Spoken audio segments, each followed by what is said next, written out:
insanlar. Canım Azerbaycanım, öz yurdum öz ünvanım. Bu müstakil ülkenin, güzel yerin bölgenin.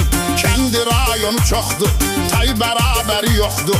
Oğuz ayrı bir alem, təbiəti var möhtəşəm.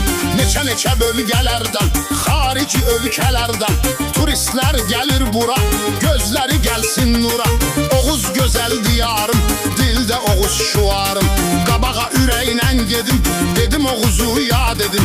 Başta şağıl var orada, sanki kızıl var orada. Uğan mağarası vardı, tarixi yadigardı. Xalxalı da qeyd edim, gərəkdi bir gün gedim.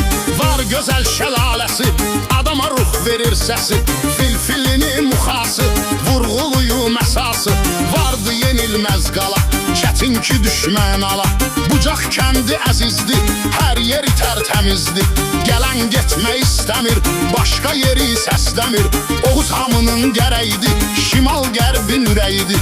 Gözəlliklər içrədi, ikinci İsveçrədir. Fəxr edirik hər zaman, Oğuz kimi var məkan. Gələrəm özüm bir zaman, sizləri ilə yanbayan. İnşallah qismət olsa, əlimdə fürsət olsa, Oğuzu canlı görərdim, orada bu cürü deyərdim. Salam ey əziz ünvan, vətənim Azərbaycan.